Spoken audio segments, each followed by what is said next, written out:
자, 이제 욥기 너무나 뭐 잘 아시죠? 그죠? 42장까지 있는 이 말씀. 제가 나눠드린 유인물 보면서요, 조금씩 정리를 할게요. 욥기가 뭔지, 욥기가 뭔지에 대해서 말씀을 좀 나눌게요. 자, 욥기는요, 영어로 제가 이제 잘못 읽어서 옛날에 job이라고, 그래서 욥이는 job, 그런 농담이 있습니다만 어쨌든 욥이라고 하는 사람이 언제 사람이냐, 사실 이거에 대해서는 근거가 전혀 없다시피 합니다. 욥기는 누가 썼느냐, 전혀 근거가 없습니다. 이 안에 누가 썼다란 말도 없고요. 다만 탈무드를 보면 제가 여기다 썼습니다만 모세가 썼다라는 탈무드의 기록은 있지만 참 신뢰하기가 좀 어렵습니다. 유대인들 사이에서는 그런 말이 있지만 모세가 썼다라는 것은 아마 받아들이지 않고요. 1장 1절에 보면 우스라는 지역이 나오죠. 그죠? 이 우스라는 지역이 어디냐? 사람마다 좀 다릅니다만 제가 이스라엘을 이렇게 지도를 놓고 보면요. 사이가 너무 크네요, 이거. 사이가 이렇게 크면 안 되고요.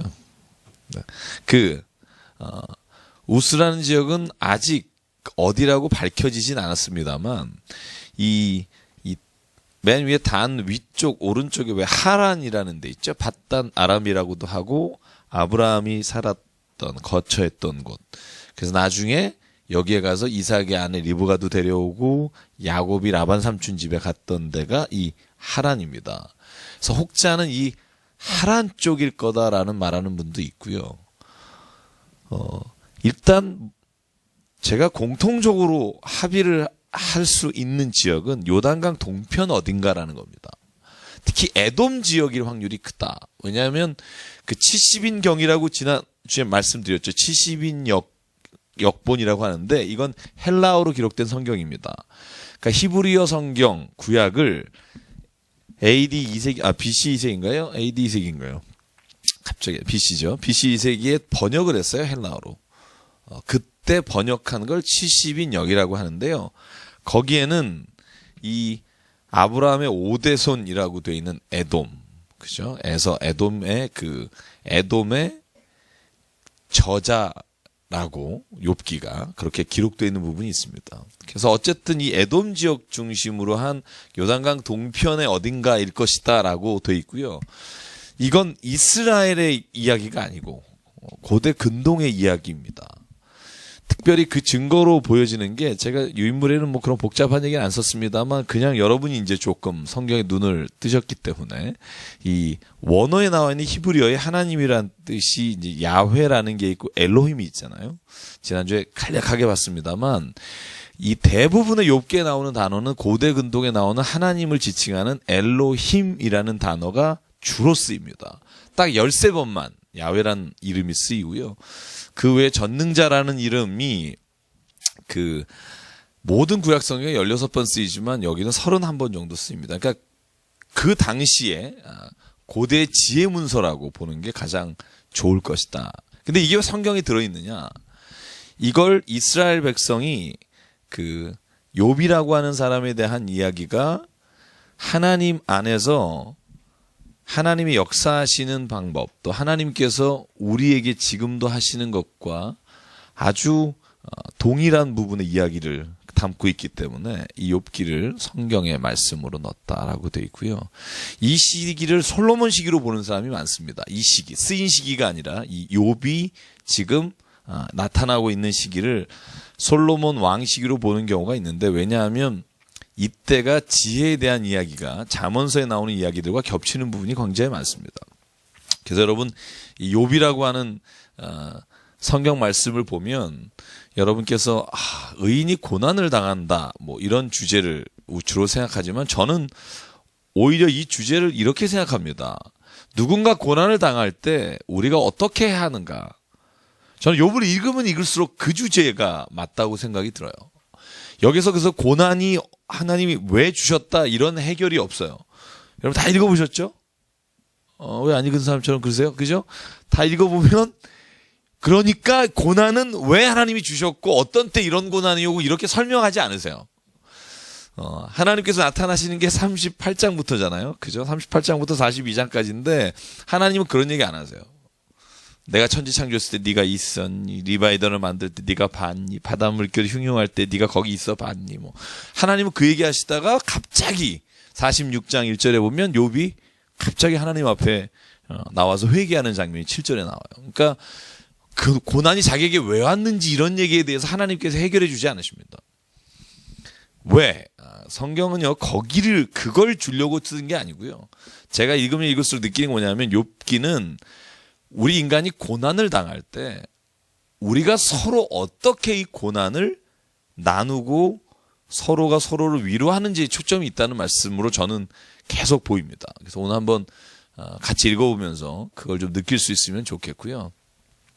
그래서 욥에는요, 아주 중요한 네 사람이 나옵니다. 자, 한번 여러분 그 기억을 더듬어 볼까요? 누가 나오죠? 맨 처음에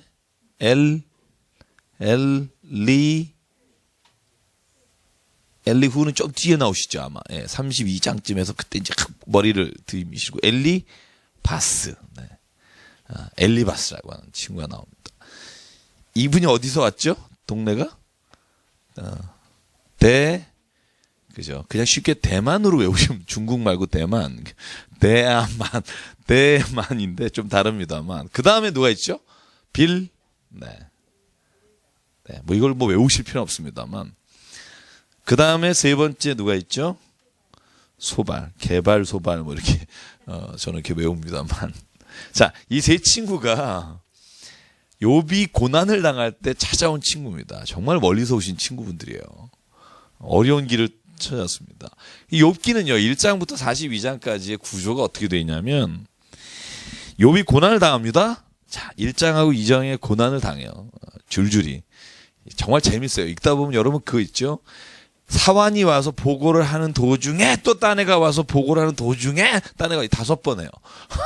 계속 연줄로 옵니다. 여러분 이런 고난이 오면 이거 참 힘들어요.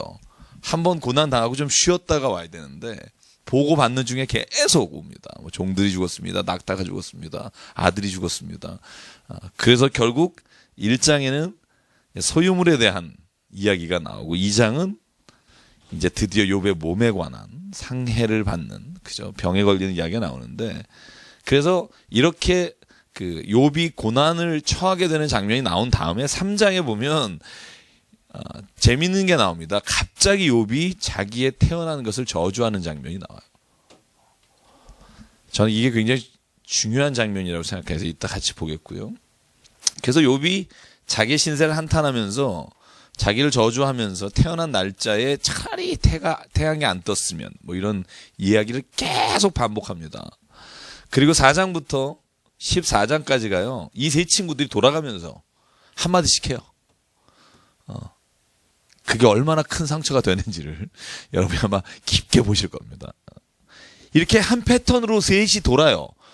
그러니까 엘리바스가 말하고 욥이 대답하고, 빌다시 얘기하고 욥이 대답하고, 소발이 말하고 욥이 대답하고, 그 다음에 15장부터 21장까지가 두 번째 패턴이 돼요. 세 번이 도는데 엘리바스가 말하고 욥이 대답하고, 빌단 얘기하고 소발 얘기하고 대답하고, 그 다음에 다시 22장부터 31장까지인가요? 그죠? 다시 또 엘리바스가 말하고 빌다시 말하고 소발이 말할 기회를 주지 않고 욥이 대답해요. 그래서 제가 보니까 소발은 세 번이 아닌 것 같아요. 제가 아무리 뒤져봐도 한번 모르겠어요. 한번 집에서 읽어보시면. 그래서 소발이 말하기 전에 욥이 그 세 친구들한테 대답하는 패턴으로 갑니다. 그 다음에 32장에서 37장까지가 엘리후라는 인물이 갑자기 나와요. 네 번째. 자, 퀴즈.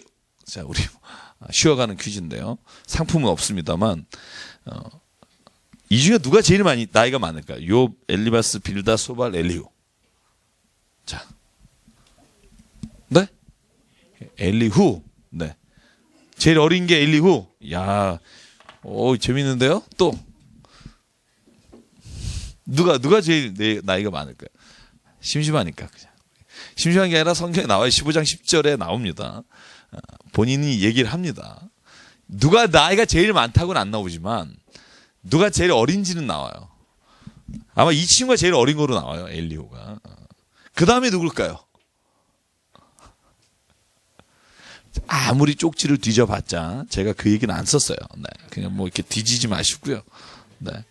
그 다음에 15장 10절 보실래요? 뭐라고 나오냐면, 야, 요바, 너 왜 이렇게 까불어? 이런 말이 나와요. 야, 너 왜 이렇게 까불어? 이 중에 임마 머리가 흰 사람도 있고, 너보다 나이가 훨씬 많으신 분도 있고, 여기 노친네도 계셔. 그게 욥에게 이제는 대답 안 되니까 말로 이제 나이로 합니다. 우리나라 그런 거 있죠. 너 몇 살이야? 그죠? 우리 운전하다 부딪히면 대충 그거부터 나오죠. 너 몇 살이야? 그거. 그죠? 그래서 아마 욥이 제일 어릴 거라 추정해요. 이 세 친구들은 친구지만 나이가 좀 많은 것 같다. 15장 10절 찾아보셨나요? 네, 그 얘기가 나오죠. 그러니까 이 이야기의 소재로 봤을 때는요, 이 세 친구들은 지혜로운, 그리고 나이가 좀 많은, 그래서 욥에게 좋은 조언을 하는, 훈계를 하는. 엘리후는 나중에 듣다 나와요. 본인이 32장에 말해요. 내가 듣다 못해서 내가 말한다. 이러고 이제 껴들고요. 마지막으로 38장부터 42장까지가 이제 하나님이 등장하시고요. 그래서 욥에게, 그리고 세 친구에게 42장 6절 이하에 보면 너희들이 회개해라. 세 친구한테는 욥에게 가서 제사를 드려라. 그런 장면으로 쭉 이야기가 전개됩니다. 그러니까 욥이 그렇게 어렵지 않습니다. 그리고 읽다 보면 반복되는 얘기가 너무 많아서 여러분 분명히 그냥 넘기셨을 거예요. 장담하건대 중간에 몇 장. 아니에요? 장로님 이해력이 떨어지시나 보다. 이렇게 왜 계속 같은 얘기하지? 뭐 이런 느낌이 오는데, 그죠? 죄송합니다. 제가 마이크를 들고 있어서. 그래서 욥기는 이렇게 42장으로 구성되어 있고요. 그래서 제가 패턴으로 가겠습니다. 그래서 이건 다음 주면 끝날 수 있을 것 같습니다. 욥기는. 네. 그래서 일단 1장, 2장, 3장 같이 보고요. 그다음에 4장부터 오늘 21장까지 볼 수 있을 것 같아요.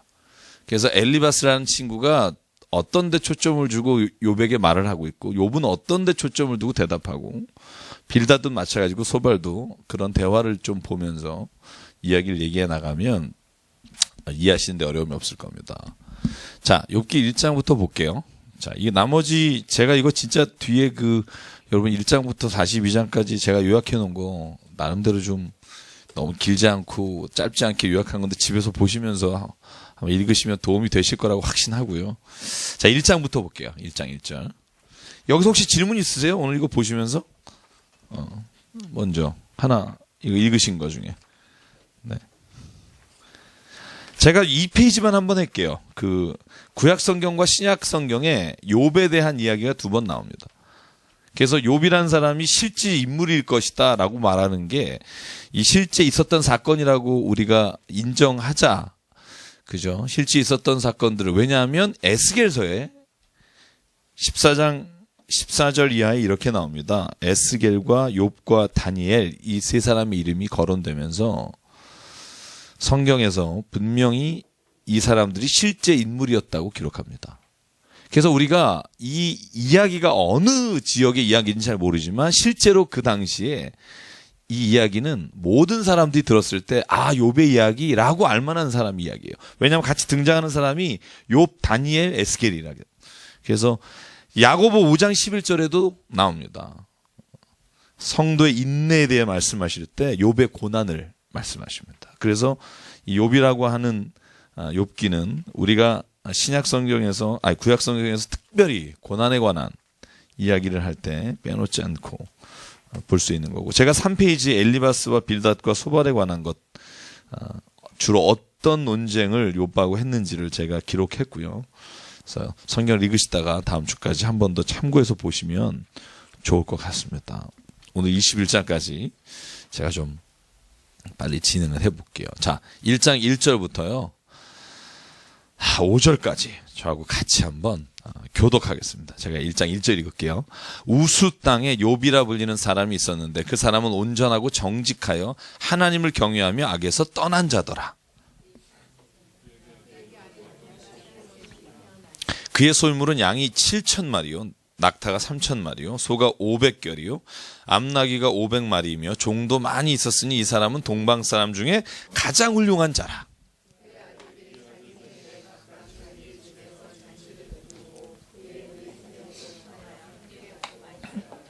같이 읽죠.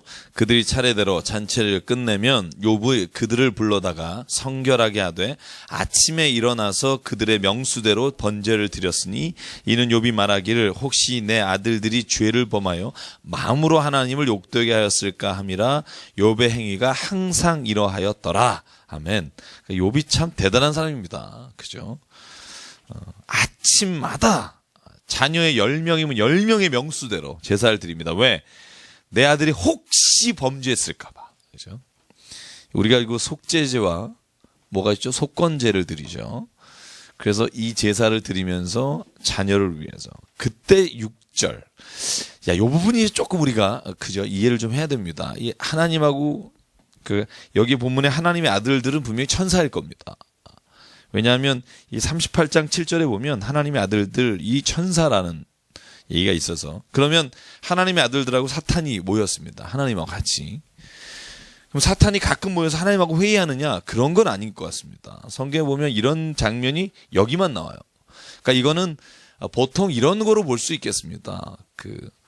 성경 안에서 어떻게 보면 우리가 하나님께서 사탄이라고 하는, 제가 지난주 금요일에 영적 전쟁이라는 설교를 했는데요. 오신 분은 드셨겠지만, 이 사탄이 어떤 존재냐? 잘 몰라요. 근데 디모데전서 3장 6절에 이런 말은 나와요.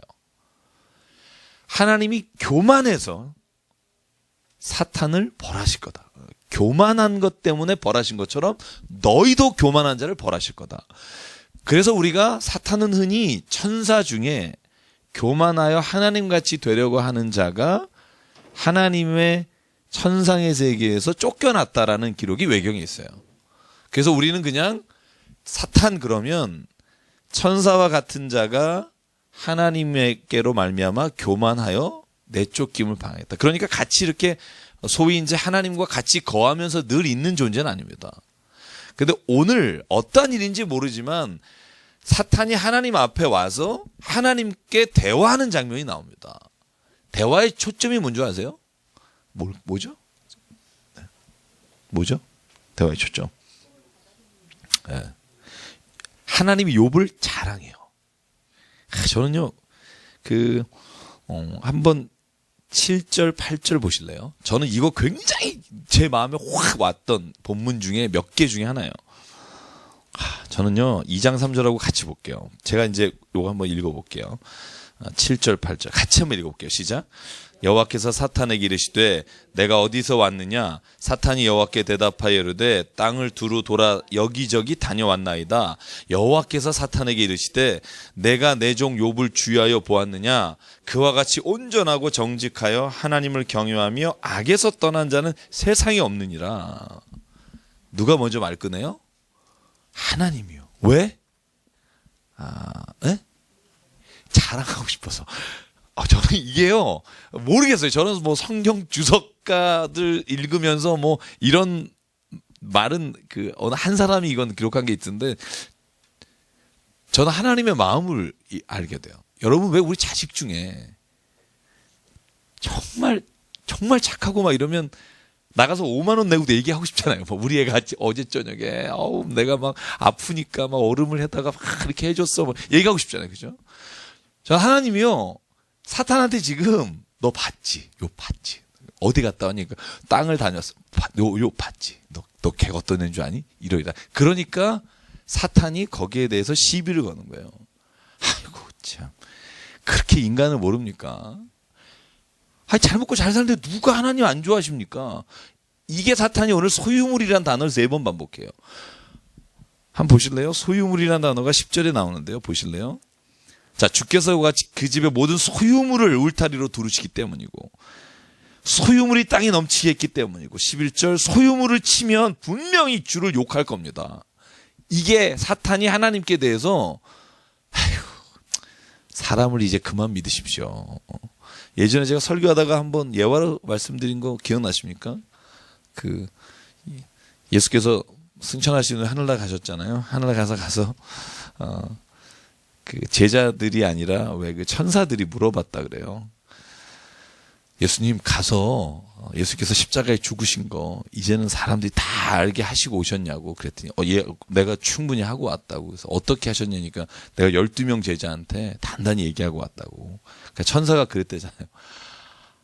아니 그 베드로 이런 애들한테 도마 이런 애들한테 맡기고 뭐 어떡합니까? 걔네 모르십니까? 걔네가 당신을 얼마든지 부인할 수 있는데. 그랬더니 예수님이 하신 말씀이 그랬다고 존 파이퍼라는 사람이 있으니 예화입니다. 그랬더니 예수님이 그랬대요. 나는 그들을 믿는다.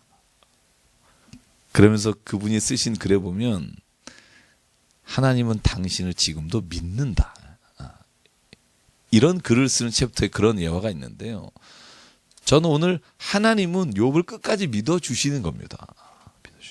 근데 사탄은 잘 먹고 잘 살고 넉넉하니까 하나님을 인정하고 그러는 거지 아닙니다라고 말해요.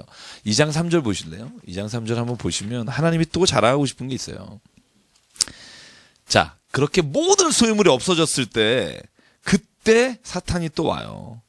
2장 2절 한번 같이 읽을게요. 시작. 여호와께서 사탄에게 이르시되 내가 어디서 왔느냐? 사탄이 여호와께 대답하여 이르되 땅을 두루 돌아 여기저기 다녀왔나이다. 2장 3절 시작. 여호와께서 사탄에게 이르시되 내가 내 종 욥을 주의하여 보았느냐? 그와 같이 온전하고 정직하여 하나님을 경외하며 악에서 떠난 자가 세상에 없느니라. 네가 나를 충동하여 까닭없이 그를 치게 하였어도 그가 여전히 자기의 온전함을 굳게 지켰느니라. 또 자랑하고 싶어요. 저는 하나님이요 사탄에게 네가 걔를 쳤는데도 불구하고 걔가 믿음을 지켰지 않냐. 그랬더니 또 사탄이 뭐라고 말해요? 몸을 건드려 보십시오. 하나님을 저주할 겁니다. 이게 사탄이 말하는 겁니다. 그러니까 제가 혹시 기억하십니까? 사탄이 우리에게 원하는 건요, 우리가 가난하게 되거나 고난을 받거나 어려움을 겪는 게 사탄의 목표가 아닙니다. 제가 여러분에 말씀드렸죠. 사탄의 목표는요, 하나님께로부터 우리를 떨어지게 하는 게 목표고요. 그래서 때로는 부유하게 해서 하나님께로부터 멀어지게 하는데 성공한 사람이 얼마나 많은지 모릅니다. 오히려 저는요, 고난 가운데 있는 것보다 잘 돼서 하나님을 떠난 사람이 많다고 봐요.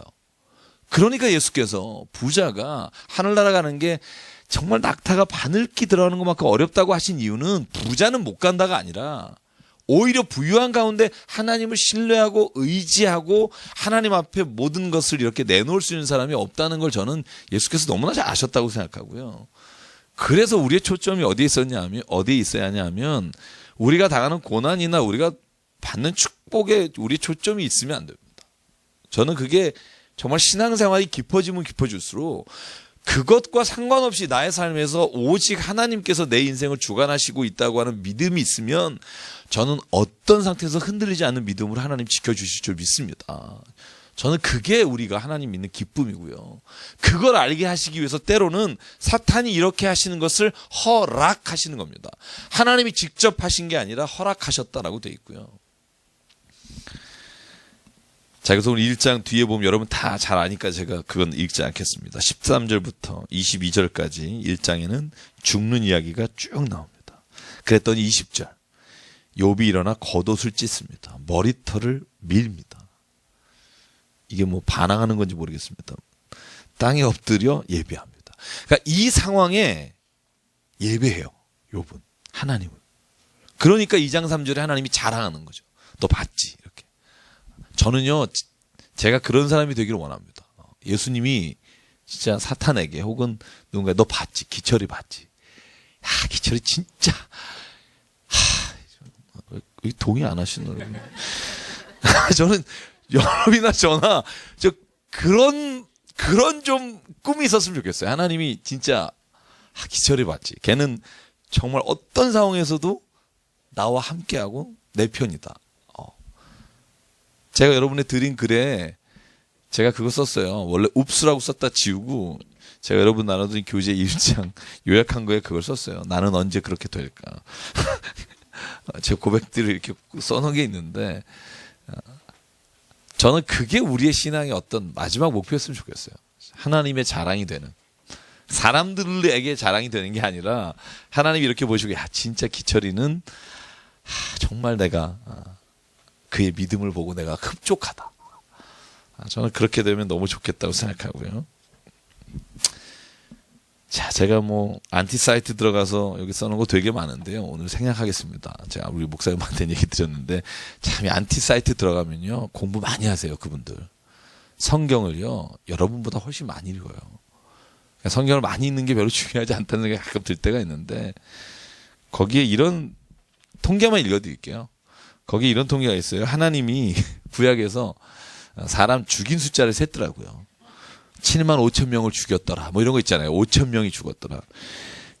조사한 그분의 조사에 의하면 죽이신 숫자가 227만 365명이래요. 그리고 사탄이 죽인 숫자가 몇 명이냐? 10명이래요. 딱 여기 욥기에 나오는. 그 다음에 무슨 얘기 할 줄 아시죠? 그분들이. 제가 이걸 제가 왜 잠깐 말씀드리냐면 성경을요 이렇게 열심히 읽는 사람도 있어요. 그러니까 우리가 나가서요 이런 분들의 반 정도만 되는 분 보잖아요. 기죽어서 말 못합니다. 막 성경 들이대면요 그런가 진짜 이상한데 이러고 오는 분 있어요. 대학생도 저한테 와서 상담한 애들이 되게 그런 애들이 학교 갔더니 누가 이렇게 얘기하는데 목사님 그러고 써서 오는 애 있어요.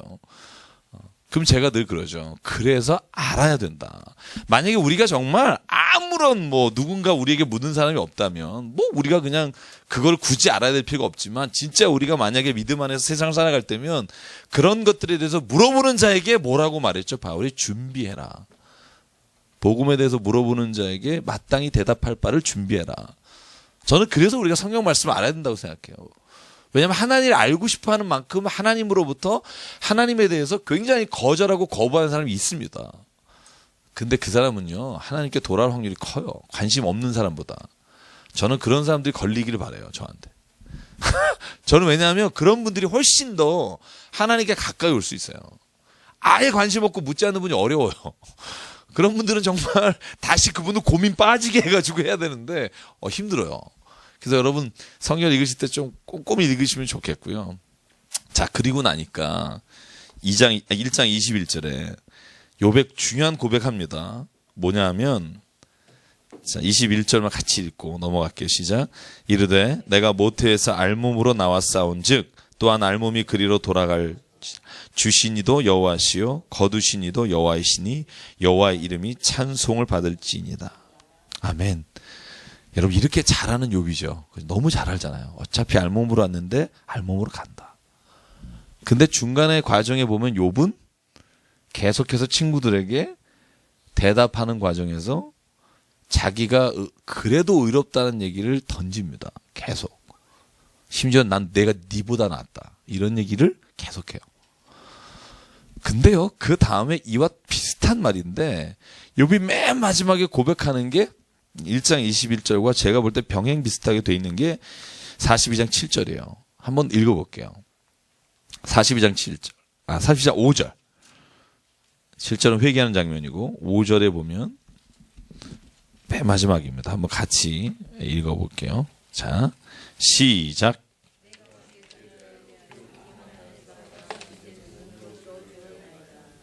아멘. 그러니까 욥이요 이 모든 과정을 거친 다음에 하는 고백이 달라지는 게 하나 있어요. 자 아는 건 알았죠, 그죠? 어차피 알몸으로 와서 알몸으로 갑니다. 근데 하나님을 체험하고 난 다음에 고백이 뭐죠? 내가 귀로 들었사오나 이제는 내가 눈으로 봤습니다. 저는요 이게 신앙에서 가장 중요한 고백 중에 하나로 생각해요. 압니다, 그죠? 귀로 들었고 너무나 많은 말씀도 듣고 했습니다. 근데 욥은요 하나님을 체험하고 나니까 뭐라고 말해요? 내가 이제는 귀로만 듣던 그 하나님을 내가 눈으로 봤고 만났습니다. 그러니까 게임이 끝나는 거죠. 그 다음에 하나님께서 말씀하시는 게 없어요. 자기가 알아서 회개하고 하나님은 그를 축복하고 말년에 140년을 더 향유하기 전에 하나님께서 그 후에 줬는지 전에 줬는지는 모릅니다. 어떤 학자는 아예 후에 줬다고 그래요. 말년에 이러이런 일을 주셨다라고 돼 있겠으니까. 어쨌든 그가 그렇게 고백하고 나니까 그 다음에 문제가 안 되는 겁니다. 그래서 저는요 신앙은요 체험이 있어야 한다고 생각해요. 체험. 그래서 체험을 간구하는 신앙. 내가 진짜 기도의 제목을 가지고 한번 하나님께 붙잡혀서 하나님 앞에 정말 그 응답을 받고 정말 하나님이 역사하셨습니다. 확증을 갖는 신앙. 이게 너무 중요합니다. 그게 내게 없으면은요. 오늘 욥처럼 주변의 사람들이 나를 조롱하거나 혹은 내가 한 일에 대해서 신앙적인 것에 대해서 말을 할 때 내가 대꾸하고 싸우게 돼요. 근데 체험한 사람은요. 그를 불쌍히 여기게 됩니다. 아직 체험이 없어서 그렇지. 네가 좀 더 하나님을 알면 이걸 이해하게 될 거다. 마음이 넓어집니다. 저는 이게 오늘 하나님께서 욥을 통해서 하신 일이라고 보고요. 자, 2장 9절만 읽겠습니다. 자, 이제 온몸에 여러분 다 아시겠지만 종기가 납니다. 그런데도 하나님께 욕하지 않습니다. 그랬더니 자, 2장 9절에 그 옆에 계신 분께서 말씀하십니다. 같이 읽을게요. 그의 아내가 그에게 이르되 당신이 그래도 자기의 온전함을 굳게 지키느냐 하나님을 욕하고 죽으라. 옆에 계신 분께서 이렇게 말씀하십니다. 야, 욕하고 죽어라. 그리고 집을 나가셨습니다. 집을 나가신 것 같습니다. 그러자 세 친구가 왔습니다. 잘 보십시오. 저는 2장 11절 이하를 잘 보니까 제가 세 친구들을 좀 이해할 수 있게 되더라고요. 보시면은요, 11절 이하에 뭐라고 나오냐면 세 친구가 멀리서 왔죠. 고대 군동 지역입니다. 대만이나 수아나 나아만이나 저쪽 멀리서 온 친구예요. 근데 멀리서 봤는데 욥이 어때요? 몸이 엉망진창입니다. 성경에 보니까 뭐라고 되어 있습니까? 모든 재앙이 그의 내용을 보고 갔는데 이 12절 욥인지 알아보기 힘들 정도가 된 거예요. 그러니까 일제히 소리 지르며 울며 옷을 찢고 하나를 향해 티끌을 날려버리고 머리에 뿌립니다. 친구가 이렇게 된 걸 보고. 여러분 이 친구들을요 우리가 그냥 나쁜 친구 뭐 욥이 막 이렇게 보시면 안 돼요. 그 멀리서 와서 어떻게든지 욥의 얼굴을 보고 자기의 옷을 찢으며 죄를 뿌리며 하나님 앞에 간구하고 그 다음에 뭐라고 되어 있는 줄 아세요? 일주일 동안 보세요. 13절. 같이 읽게 시작. 밤낮 7일 동안 그와 함께 땅에 앉았으나 욥의 고통이 심함을 보므로 그에게 한마디도 말하는 자가 없었더라. 괜히 시비 건 거 아니에요. 아무도 말하지 않아요. 그냥 묵묵히 그냥 욥의 아픈 걸 봐요. 근데 왜 논쟁이 시작되냐면 욥의 말이 시작됐기 때문에 그래요. 아까 말씀드렸죠. 3장. 욥이 하나님이 아니라 자기의 태어난 걸 저주하면서부터 엘리바스가 벌떡 일어나서 욥에게 너 그러면 안 된다라고 말하면서 시작된 논쟁입니다. 그러니까 우리가 아는 것처럼 세 친구가 괜히 이렇게 욥의 고난에 대해서 껴든 게 아니라 일주일 동안 묵묵히 욥 옆에 지키고 있던 자들이 욥의 입을 열어 한 얘기를 듣고 질문을 던진 겁니다. 욥아, 네가 진짜 죄가 없니? 이렇게 시작되는 거죠. 그럼 3장이 뭐냐? 이게 중요하죠. 3장에 대해서 저는 읽으면서 요번에 제가 읽으면서 가장 깊게 읽었던 말씀인 것 같아요. 굉장히 중요한 것 같아요. 3장 1절입니다. 자, 뭐라고 말합니까? 그 후에 욥이 입을 열어 자기의 생일을 저주합니다. 그리고 입을 열어 3장 3절부터 26절 끝까지 모든 내용이 뭔지 아세요? 왜 태어났니? 왜 태어났니? 이겁니다. 자, 이제 여기서 저는 이렇게 아버지의 마음으로 한번 봐요. 아버지의 마음으로. 제가 딸을 낳았어요. 딸을 데리고 살았어요. 어려움이 왔어요. 아버지를 원망은 안 해요. 아버지 왜 나를 낳으셨어요? 이게 아니라 에휴, 내가 죽었어야 되는데. 내가 왜 태어났어? 아이고, 내가 태어난 날 태양이 안 떴어야 되는데. 계속 그 얘기입니다. 새벽 별이 어두웠더라면, 우리 부모가 자식을 베지 않았더라면, 어둠이 잡혔더라면, 무릎이 나를 받지 않았다면, 이 얘기가 쫙 20개 정도가 나와요. 여러분, 내가 그걸 보고 있으면 기분이 어떨 것 같으세요? 아유, 그래도 나는 원망하지 않으니까 진짜 착한 애다. 저는 더 찢어질 것 같은 생각이 드는 거예요. 만약에 진짜 그게 부모라면, 자기의 태어난 나를 저주하는 자식이 얼마나 가슴이 찢어지겠습니까? 정말 내 생명을 바쳐서라도 그 자식을 건지고 싶잖아요. 부모의 마음이 그런데 이 이야기를 듣고 나서 엘리바스가 첫 말을 띄는 게 뭐냐면 그게 4장에서 시작된 엘리바스의 이야기인데요. 첫 말이 그겁니다. 4장 2절. 누가 내게 말하면 네가 실증 내겠냐? 참고 말하지 않냐기 내가 도저히 못 참겠다는 거예요. 네가 말하는 걸 듣고 내가 못 참겠다. 그러면서 7절이 핵심입니다. 생각해봐. 죄 없는 사람이 왜 멸망하고 정직한 자가 왜 끊어지겠니? 라고 시작하는 게 엘리바스가 말하는 거예요. 욥아 생각해봐. 네가 억울하다고 생각하지 말고 뭔가 잘못한 게 있을 거야 라고 시작된 겁니다. 저는요, 두 사람 다 잘못은 없어요. 누가 무슨 잘못 시켰어요? 아니, 이런 죽기 직전에 이런 욥의 고백을 했다고 욥을 정죄하겠어요? 그걸 듣고 하나님을 신뢰하면서 말하는 사람을 정죄하겠어요?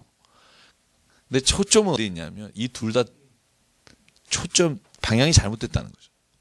방향이 잘못됐다는 거예요. 욥이 진짜 원하는 게 뭔지 아세요? 제가 이제 오늘 그거를 이제 근데 19장에 보면 욥이 자기가 진짜 원하는 속 얘기를 딱 해요. 그걸 못 들으니까 계속 21장까지 가는 건데 그거 19장만 하나만 읽으면 여러분이 읽는 모든 게 이해가 되실 수도 있다. 이런 혼자 생각을 해봅니다. 괜히. 제가 읽다가 21절. 제가 이거 읽다가요. 이건데.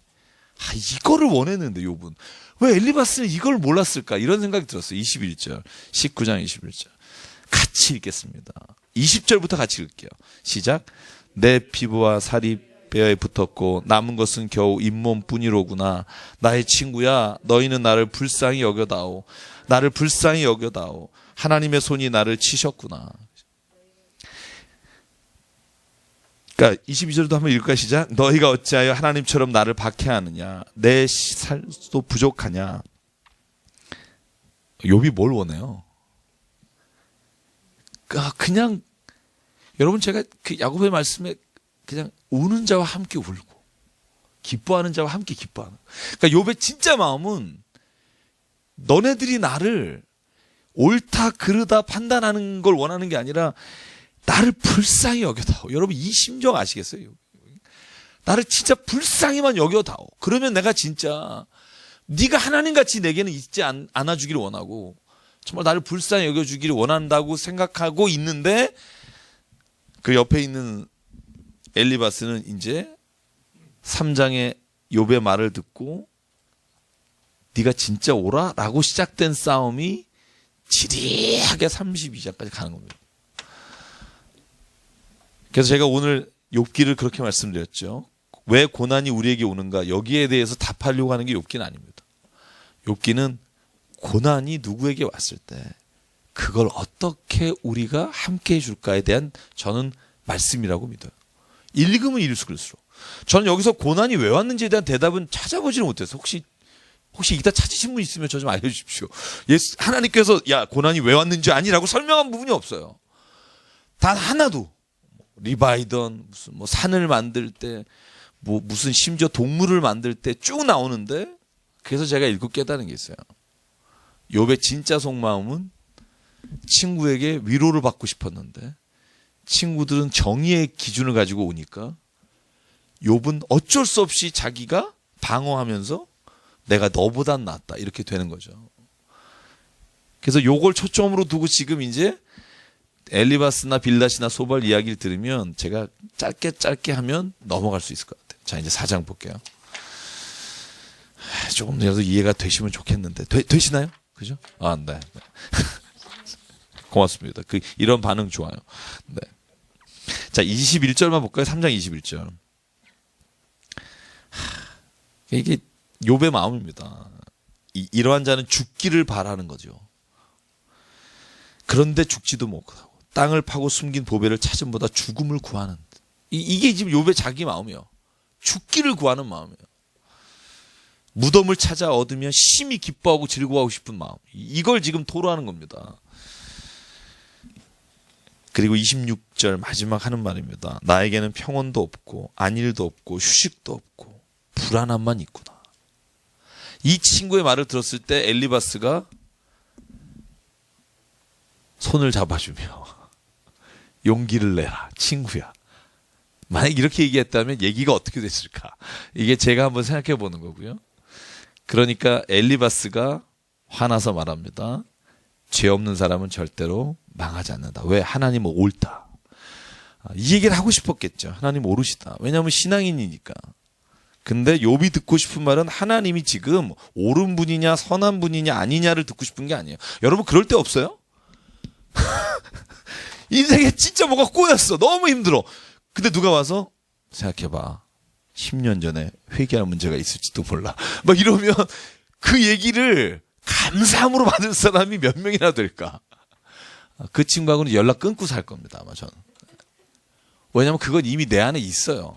저는 그렇다고 생각해요. 욥은 이미 자기 안에 이 괴로움을 겪는 순간 자기의 모든 죄가 지나가요. 여러분 그런 경험 없으세요? 저는 제 애가 아프기만 해도 제 무슨 일이 일어나면요. 저는 제 죄가 떠올라요. 저는 그게 그리스도인의 습관이 아닌가 생각해요. 혹시 내가 뭐 잘못한 게 혹시 없나?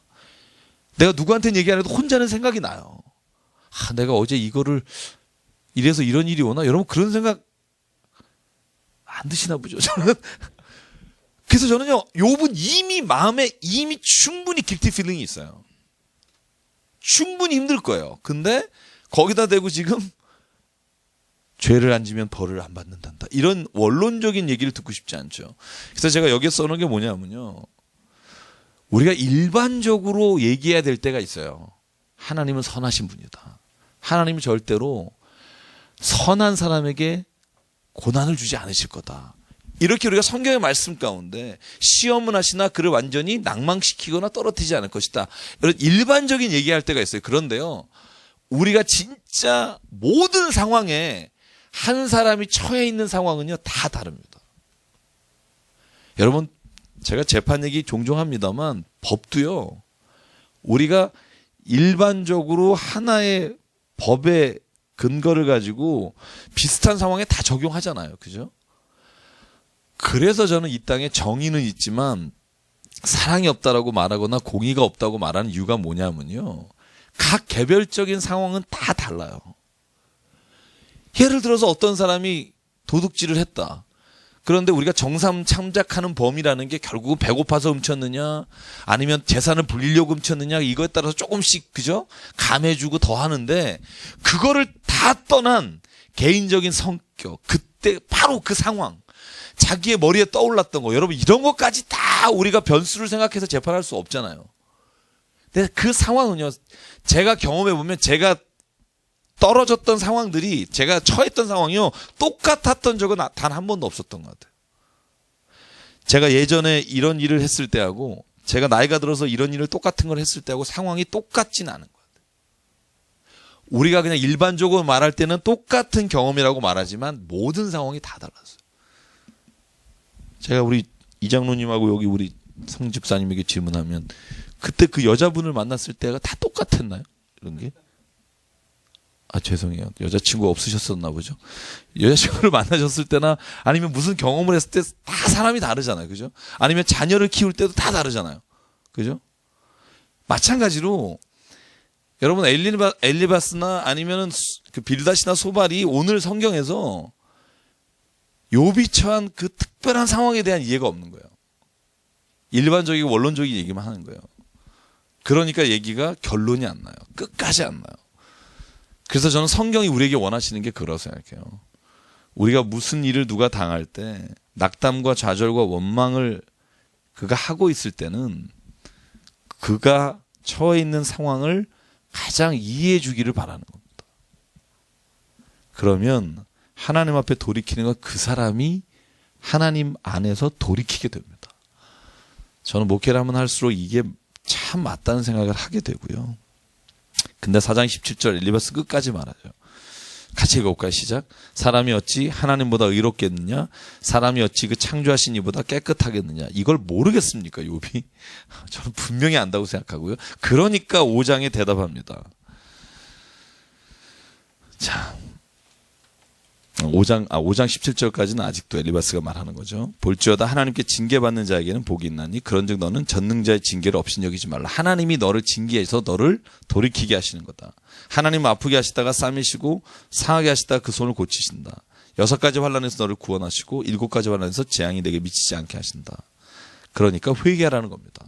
요지는 회개하라. 그랬더니 6장 욥이 대답합니다. 볼까요? 뭐라고 대답합니까? 자, 여러분 읽어보시면 어떤 대답을 하죠? 여러분 한번 보시면 자, 10절 볼까요? 같이 시작. 그러할지라도 내가 오히려 위로를 받고 그칠 줄 모르는 고통 가운데서도 기뻐하는 것은 내가 거룩하신 이의 말씀을 거역하지 아니하였습니다. 욥도 열받은 거죠. 나 거역한 적 없다. 제가 늘 말하지만 여러분 죄인입니다. 이 말은요. 사람끼리 하는 말이 아닙니다. 그죠? 그러면 기분 나빠요. 저는 누가 저한테 와서 너 죄인이지 그러면 너보단 낫다 이렇게 대답할 사람이지 제가 죄인입니다 이렇게 안 합니다. 왜냐하면 사람은 다 그 존심이라는 게 있기 때문에. 그죠?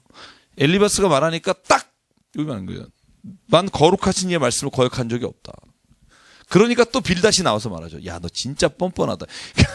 이제는요, 제가 늘 말합니다. 처음에는 뭔가 의로운 주제를 가지고 시작하다가 이 싸움이 점점 깊어지고 길어지면 그 말꼬리 잡고 싸우기 시작합니다. 그게 부부싸움이잖아요.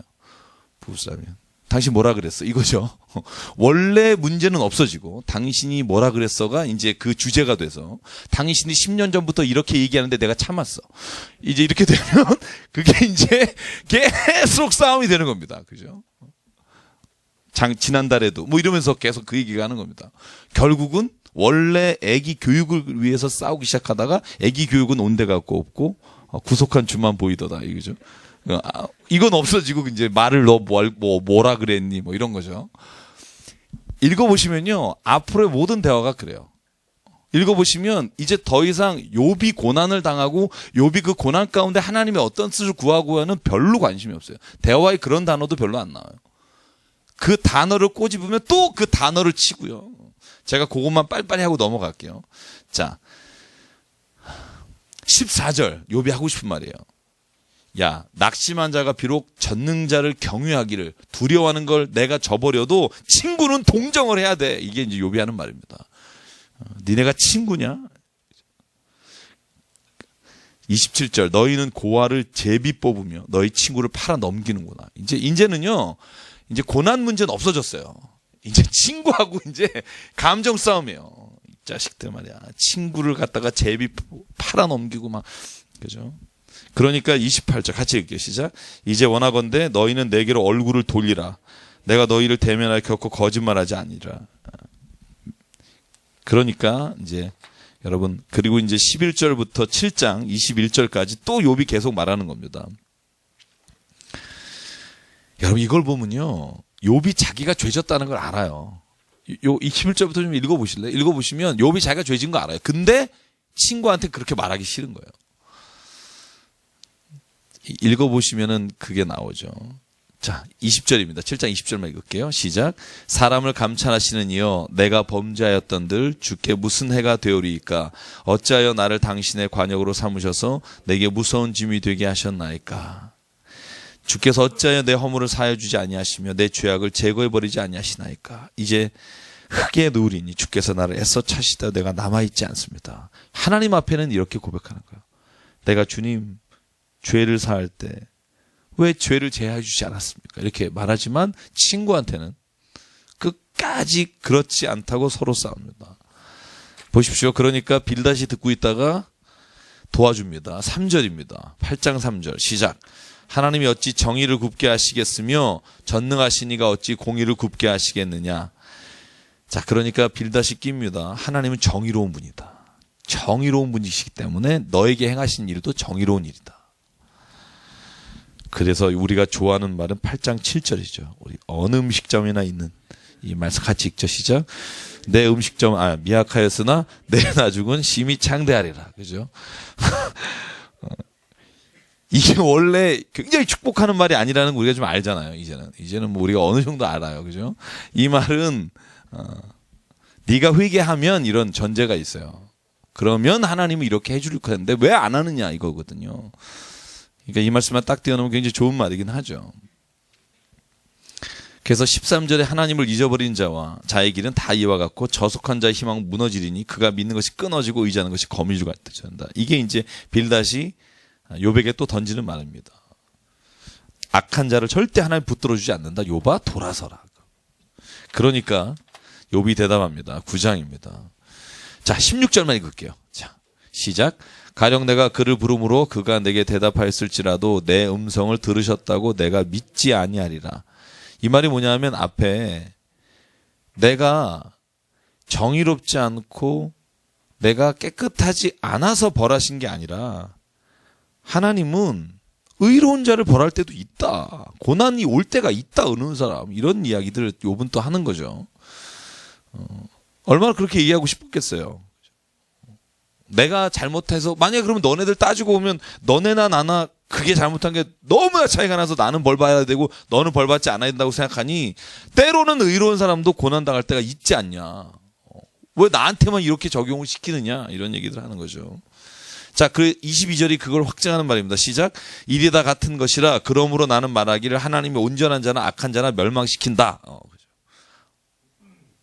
내가 꼭 옳지 않기 때문이라고 니네가 말하는 말이 틀리다. 내가 옳은 일을 해도 하나님은 때로는 악한 자와 온전한 자를 다 같이 멸망하신다. 받지 않느냐? 화산이 폭발했을 때 악한 애만 골라서 죽냐? 같이 죽는다. 그죠? 얼마나 그 얘기 하고 싶겠어요, 욥이 지금. 그래서 32절 말합니다. 하나님은 나처럼 사람이 아니신즉 내가 그에게 대답할 수 없으며 함께 들어가 재판을 할 수도 없고 우리 사이에 손을 얹을 판결자도 없다. 그러니까 하나님 앞에서는 내가 온전히 하나님 앞에 누가 중재자가 돼서 판결할 수 있는 위치는 아니지만 이 말에는 저는 이런 것이 있다고 해요. 너희들한테는 내가 얼마든지 너와 나 사이에 판결할 수 있다. 감정 싸움이죠. 제가 읽으면 읽을수록 그걸 느껴요. 10장 그래서 4, 5, 6, 7 여기 하나님을 향해서 욥이 절규합니다. 하나님 왜 납니까? Why me? 그죠?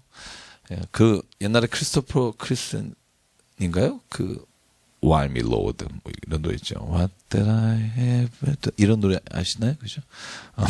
Why me 이 얘기입니다. 뭐 아파. 4절부터 7절까지만 읽을게요. 시작. 주께서 주 육신의 눈이 있나이까? 주께서 사람처럼 보시나이까? 주의 날이 어찌 사람의 날과 같으며 주의 해가 어찌 인생의 해와 같기로 나의 허물을 찾으시며 나의 죄를 들추어내시니까? 주께서는 내가 악하지 않은 줄 아시나이다. 주의 손에서 나를 벗어나게 할 자도 없나이다. 주의 손으로 나를 빚으셨으며 만드셨는데 이제 나를 멸하시나이까? 하나님 앞에 통곡하는 겁니다. 왜 이렇게 하십니까? 그러면서 18절에 말합니다. 나를 태에서 나오게 하셨으면 어찌하심이니까. 계속해서 욥은 하나님 앞에 탄식합니다.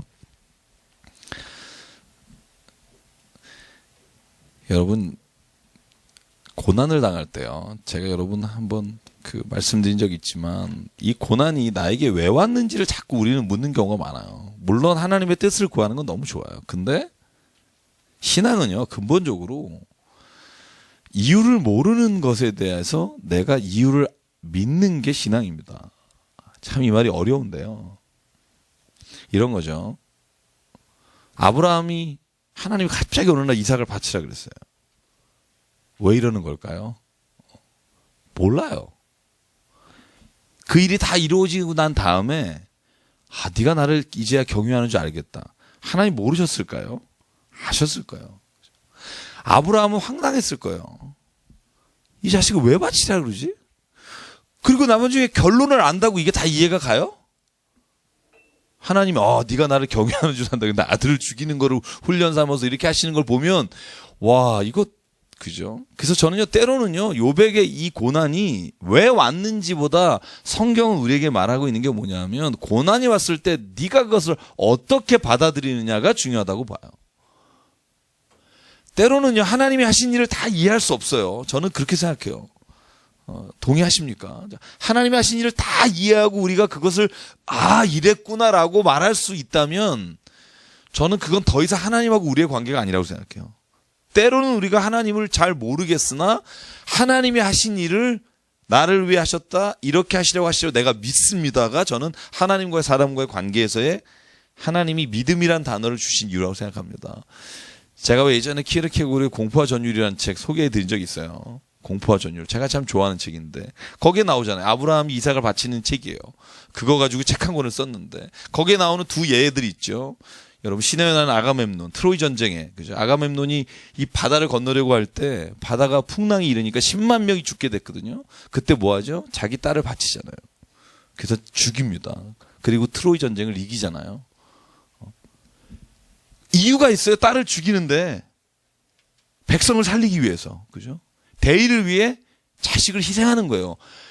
이건요 사람들이요 존경하잖아요. 또 브루투스라고 하는 로마 집정관이 있잖아요. 브루투스가 두 아들이 있는데 여러분 이 브루투스 집정관은 왕을 보좌하는데요. 혁명이 일어나서 왕을 죽이려고 해요. 근데 이걸 브루투스가 다 막았습니다. 그리고 범인을 색출하는데 범인 둘이 아들이에요. 고민합니다. 그러다 브루투스가 로마 법에 의해서 이 두 아들 죽입니다. 그때 모든 사람이 브루투스를 존경합니다. 왜? 법을 지키기 위해 아들을 희생하잖아요. 그러면 비록 너무 안타까운 일이지만 사람들은 우리 집정관이 진짜 법을 지키기 위해. 근데 아브라함이 아들을 죽였어요. 예를 들어서 왜 그랬을까? 하나님이 시켜서. 누가 이해를 하겠어요? 아니, 우리가 그런 생각 많잖아요. 그죠? 그죠? 성경은요, 때로는 신앙의 결단이라는 게 저는 이제 뭐 이걸 객관적으로 뭐 넓혀서 보자가 아니에요. 내가 하나님 앞에서 결단할 때 때로는 내가 이유를 모르고 내가 알지 못하지만 하나님 앞에서 내가 결단해야 될 때가 있어요. 그래서 그걸 공포와 전율이라는 표현을 써요. 이건 누구에게도 말하지 못하고 어느 누구도 이해할 수 없지만 하나님 앞에 내가 단독자로 섰을 때 내게 주시는 떨림. 하나님의 그 거룩함 앞에서 내가 결단해야 될 일. 저는요 때로는 우리 인생길에 그런 일들이 있다고 생각해요. 고난이라는 것도 마찬가지고요. 이걸 어떤 사람이 객관적 데이터를 놓고 야, 이 사람들이 대부분 이렇게 어려움을 당했을 때 이런 이유였다 했기 때문에 나에게 그 이유가 없을 수도 있어요. 오늘 욥이 어떤 고난이 어떤 뭐 때문에 왔는지 모르지만 저는 제일 중요한 게 뭐냐면 이 고난이 그럼에도 불구하고 나로 하여금 하나님이 어떤 결단 앞에 서게 하셨다고 내가 믿는 거죠. 그래서 고난이 때로는 혹은 어려움이 내가 이해할 수 없는 것이 왔을 때도 저는 하나님 앞에 믿음으로 살아가는 사람은 그 일을 통해서 내가 또 다른 하나님의 역사하시는 것에 대한 결단을 하나님이 원하신다고 저는 믿어요. 그래서 왜 이렇게 말하잖아요. 베드로가 너에게 불같은 시험이 온다고 이상하게 여기지 마라. 원래 그런 건 오게 돼 있다. 이유가 꼭 있어서가 아니라는 거죠. 내가 믿는 것 때문이라도 올 수 있고, 그죠? 그래서 여러분, 저와 여러분이 가장 중요하게 생각해야 되는 건 나는 그럼에도 불구하고 하나님은 나를 통해 일하시고 역사하실 줄 믿습니다. 그 믿음 외에는 설명할 수 있는 게 없을 수도 있다는 거죠. 그럼에도 불구하고 저는 믿습니다. 저는 그게 저와 여러분의 고백이 됐으면 참 좋겠고요. 그러면 하나님이 저는 자랑할 것 같아요. 어디 가셔서. 너 쟤 봤지? 이런 일이 있었는데 나를 의지하고 끝까지 믿음을 저버리지 않았다. 저는 죽어보면 안다고 생각해요. 이 대답이 참 어떤 때는 허무하지만 내가 끝까지 믿음을 지켰노라. 그리고 나서 하나님 앞에 갔을 때 그때 알게 될 거라고 생각해요. 그전엔 누구에게도 설명하거나 설득할 수 없는 일도 있을 수 있지만 그럼 분명히 하나님은 그날과 그날에 우리가 거울을 보는 것 같지 않고 얼굴과 얼굴을 보는 것처럼 명확하게 알려주시라고 믿고요.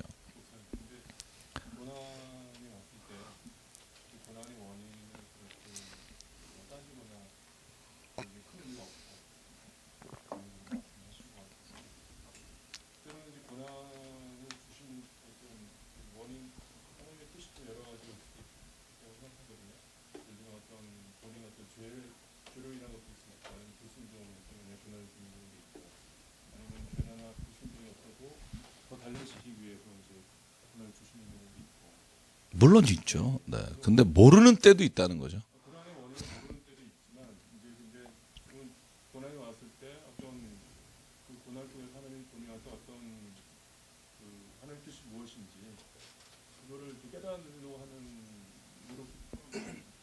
그러니까 이제 제가 말씀드린 거죠. 그러니까 고난을 통해서 내가 깨닫는 게 믿음의 결단이지 원인을 찾는 일은 아니라고 보는 거죠. 그러니까 원인이 알 수도 있겠죠. 예를 들면 성경에 보면 원인이 있는 고난이 얼마나 많아요. 뭐 다윗이 밧세바하고 그래서 어려움 당하고 뭐 그건 뭐 누구나 다 아니까 뭐 그건 필요 없는데 욥처럼 욥은 진짜 오늘 황당해요. 그러니까 이 본문만 놓고 봤을 때 욥이 뭐 때문에 고난당한다고 생각하세요? 저는 모르겠어요. 예. 네. 아, 물론 많죠.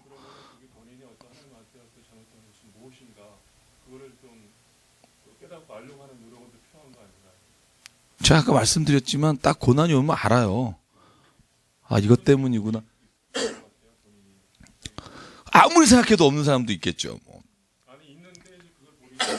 아, 뭐 있는데 못 깨든 사람? 아, 그 사람은 이제 안찰기도 해야겠죠. 이렇게 해가지고. 그러니까 고통의 원인에는 여러 가지가 있죠. 그렇죠? 근데 예수께서 말씀하신 게 저는 그대로 적용돼요. 이 사람이 얘 죄 때문입니까? 부모의 죄 때문입니까? 죄로 인해 오는 고난이 있습니다. 그렇죠? 근데 죄와 상관없이 오는 고난이 있고요. 예를 들면 자연재해. 물론 이걸 통해서 뭔가를 내게서 하나님 결단하게 깨닫는, 내가 지금 말씀드린 대로 깨닫는 수는 있어요. 그러나 이 자연재해가 왜 나에게 왔는지에 대해서 이유를 자꾸 찾기 어려운 경우도 있고요. 요한복음 9장의 말씀처럼 그 시각장애인이 왜 이 사람이 시각장애인입니까? 아빠 죄입니까? 얘 죄입니까? 그럴 때 예수가 하신 말이 하나님의 일을 드러내려고 하는 거다. 이건 말하자면 고난의 원인과 이유에 대해서는 관심이 없어요. 그냥 그 일을 통해 하나님은 당신의 뜻을 이루기를 원하시는 거고, 그러니까 제가 지금 말씀드린 요지는 죄의 결과로 인해 온 고난이 분명히 있죠. 그걸 내가 볼 때는 사람들이 깨달을 수 있다고 생각하는데 그렇지 않은 경우일지라도 거기에는 분명히 하나님이 나를 통해서 뭔가를 깨닫게 하시고 이루시기 위해서 주셨다는 믿음이 필요하다는 거죠. 왜냐하면 그 믿음이 없으면 견디기 힘들어요. 지금 욥처럼. 그러지 않겠어요? 아무리 해봐도 몰라. 그때 하나님 오늘 뭐라고 말씀하시는 거예요? 욥아, 네가 나를 어찌 알겠니? 네가 믿음으로 내 앞에 서라. 저는 이렇게 봐요. 그러니까 마지막에 욥이 대답하기를 내가 귀로만 듣던 하나님을 이제 내가 만났습니다. 하나님이 어쩌면 하나님이 욥이 진짜 눈을 연 하나님을 보게 하시기 위해 그랬는지 그건 우리가 알 수 없지만, 그러나 저는요 이 신앙의 길에서 그래서 중요한 건 내 인생에서 일어난 일들을 통해 결국은 하나님이 내가 무엇을 결단하길 원하시느냐에 초점을 두는 게 저는 더 중요할 수도 있다고 생각하고요. 네. 네.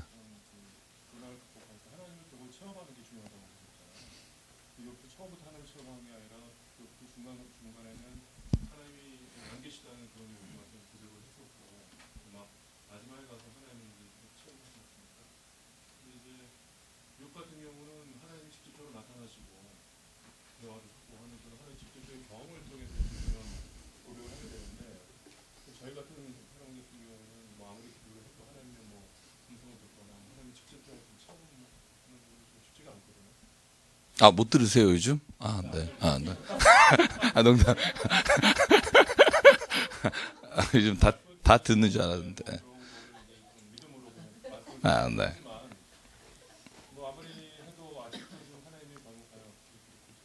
그래서 보통 우리가 이렇게 말해요. 계시가 끝났다라는 표현을 쓰는 이유는 이제 개별적으로 하나님이 나타나셔서 리벨레이션, 자기를 드러내시는 일. 예를 들면 욥이라든가 아브라함이라든가, 소위 우리가 계시가 끝났다는 건 하나님의 역사하심이나 깨달음이 끝났다는 게 아니에요. 그래서 영감이라는 말이 있잖아요. 뭐 나이 드신 분 말고 이 인스피레이션이라는 게 뭐냐면 이 영감이라는 게 성경의 말씀이 계시된 하나님이라고 봐요. 그죠? 계시된 하나님이 성경의 말씀이에요. 그래서 우리가 지금 하나님을 만난다 이 체험을 자꾸 환청이나, 아니 제가 집사님이 아니라 사람들이 이걸 원해요. 듣고 보고 환상을 보기를 기도하는데, 그러나 성경은 이미 예수께서 뭐라고 말씀하시냐면 우리가 성령을 통해 계시된 말씀이 내게 깨달음을 주시면 하나님을 만난 거예요.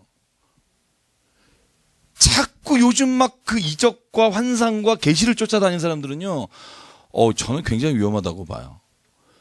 그래서 이 계시된 말씀이에요. 그래서 우리가 왜 말씀을 굉장히 중요하게 생각하냐면, 이 말씀을 내가 알 때 하나님이 내 상황에서 도저히 내가 어떻게 해야 될지 모를 때요, 어느 날 갑자기 깨달음을 딱 말씀을 통해 주실 때가 있죠. 그걸 하나님을 만났다고 말해도 전혀 틀리는 게 아니에요. 오히려 그게 예수가 말씀하신 하나님 체험이에요. 말씀 체험이 곧 성령을 통해 나에게 하시는 말씀이 되는 거.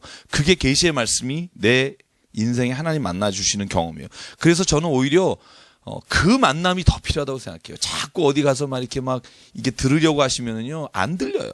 계속 귀신 소리만 들리고. 저 옛날에 중3 때 제가 산기도 간 얘기, 오늘 뭐 다 피곤하신 것 같아서 여기서 마치려고 할게요. 예. 산기도 갔을 때 얘기 안 드렸나요? 제가 첫 산기도를 중2 땐가 3때 갔어요. 뒷산에. 전 중고등부회가. 옛날에 어떻게 했냐면요. 산에 올라가서 하나씩 떨고 나요. 한 20m 간격으로. 그러면 저녁이요. 11시에 올라갑니다. 그러면 이렇게 하나 떨고 놓으면요. 그 황량한 바람, 그러면요. 그 혼자 떨고 놓으면 후라시도 가지고 가요. 빛도 아무것도 없고요. 그럼 내려갈 때 데리고 내려가요. 그럼 이제 저쪽에 또 내려주고 쭉 내려줘요. 그럼 산에, 저희 남태령 뒷산에 쫙 이제 중고등학생들 20명 풀어요. 그리고 이제 기도하래요. 기도가 안 나와요. 막 이렇게 휘 하는데 계속 귀에서 뭐가 들리고요. 그때 진짜 내가 여러 번 봤습니다. 하나님 본 게 아니라 귀신 정말 봤어요. 그런데요, 이게 진짜 웃긴 게 뭐냐면요. 기도를 하잖아요. 기도가 커질 수밖에 없어요. 무서워서.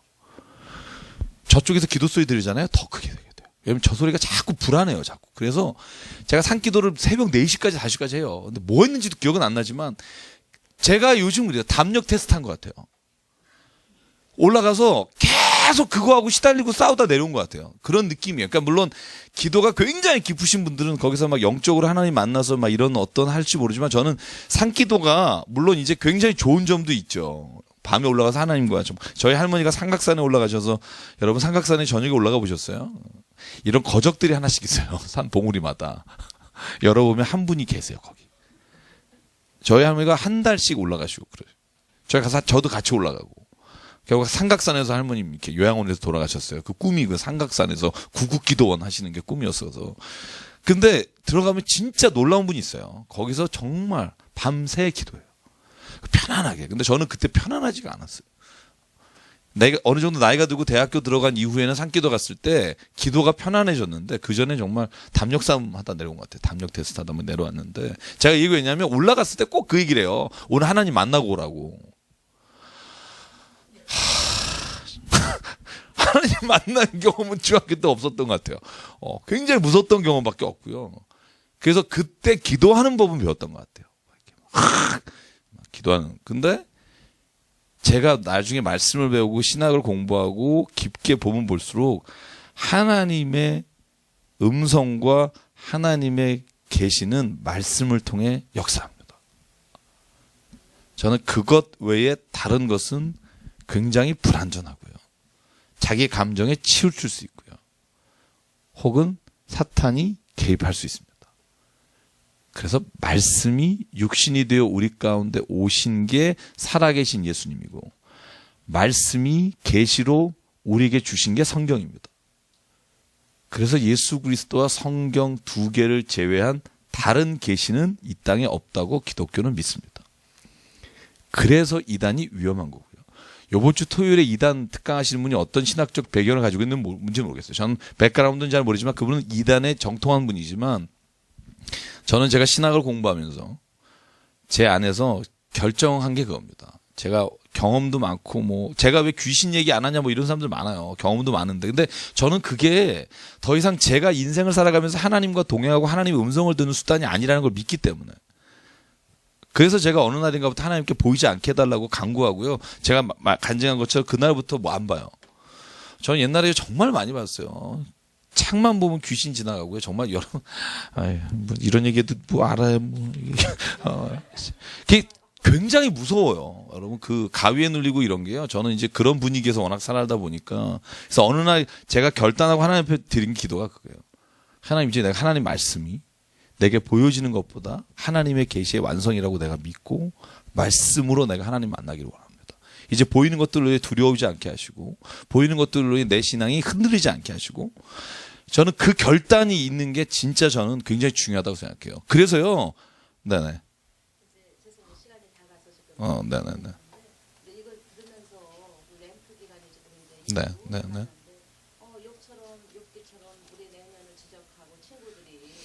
그 집사님 하신 말씀이 꼭 내 마음 같아. 왜냐하면 욥을 보면은 욥의 친구는 다 저스티스야. 근데 나는 너무 어글리. 그러니까 제 마음하고 욥의 친구들하고 마음은 너무 이게 빠르잖아요. 그러니까는 이제 주의 이제 여러 가지 형태와 또 저스티스가 막 이렇게 왔다 갔다 하는데 우리 교인들이 이번에 렌트 기간에 이걸 읽어서 저부분도 진짜 회개, 진짜 우리 마음이 얼만큼 어글리하고 널티한가 이거를 좀 회개하는 기간 우리 욥이 하나님 주신 것 같아요. 욥 그쵸?